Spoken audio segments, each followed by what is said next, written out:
liée effectivement à la fin de la Seconde Guerre mondiale dans la partie donc asiatique. Et il y a un élément qui est important, outre bien entendu le fait que Susan Holmes est vraiment, je dirais, quasiment la quatrième mousquetaire, avec Sonny, avec Tob, qui est encore à ce moment-là effectivement presque un rival pour Danny. Le fait qu'on continue donc à travailler avec ce dessin, je dirais, en collaboration, mais aussi à deux vitesses. Ici, on a vraiment un très bel exemple de ça, et on en parlait tout à l'heure. On a toujours effectivement les bateaux qui sont réalisés donc, par Jean-Michel Charlier, et puis on a le travail qui vient se rajouter au-dessus de Victor Hubinon. Par exemple, le Sampang qui est là est clairement un Sampang qui a été réalisé pour moi entièrement au pinceau, et qui tranche nettement avec le travail qui a été réalisé à la plume ici donc, par Charlier. Maintenant, on en parlait tout à l'heure.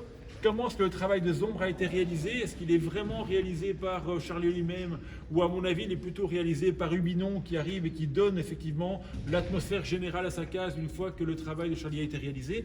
On est sans doute plus proche dans cette partie-là. Mais on se rend compte ici que Hubinon ne laisse plus la même place qu'il l'a laissé quelques années auparavant à son ami. Non pas qu'il a un problème par rapport à ce qu'il fait, mais qu'il a besoin d'espace au fur et à mesure. Le Sampang qui est là. Les personnages qui sont effectivement sur le bateau sont clairement des personnages pour moi qui sont réalisés au pinceau par Hubinon. Le fait qu'on ait encore quelque chose qui est derrière, la plume, etc. On a vraiment cette emprise de plus en plus donc d'Hubinon. Pourquoi? Parce qu'il est aussi beaucoup plus en train de travailler au pinceau, et que donc le fait d'arriver d'avoir trop de traits à la plume va commencer à créer un contraste entre guillemets dans sa propre planche. Vous voyez comment on a ce personnage qui est là, vous voyez les traits avec son vêtement, les ombres qui sont projetées. On n'est pas sur un graphisme qui est identique avec les jolis traits clairs qui sont là. Et donc Hubinon doit arriver à prendre le pas. On a encore ici une magnifique case, mais ce qui est important, c'est de se rendre compte que dans cette transition-là, on a entre les griffes effectivement de Dragon Noir, et je me permets pardon, et celle-ci, on a une mini-révolution qui s'opère dans la série, c'est-à-dire qu'à ce moment-là, Charlier arrête ici de dessiner et Hubinon est seul. Pourquoi? Eh bien, c'est grâce ou à cause, ça dépend de qui, comment on le prend, de JG. JG, qui est toujours effectivement un peu le parrain au sein des éditions Dupuis, discute avec Charlier et lui dit, avec sa délicatesse habituelle, comme dessinateur, tu seras toujours médiocre. C'est pas hyper sympa à entendre, Charlier l'a pas hyper bien pris, il a dit lui-même, j'étais assez vexé, mais j'ai bien dû admettre qu'effectivement il avait raison. Je suis quelqu'un de laborieux et c'est pas mon truc à moi. Mais JG lui a dit en même temps, si comme dessinateur effectivement tu resteras toujours à ce niveau-là, par contre comme scénariste tu as un vrai talent.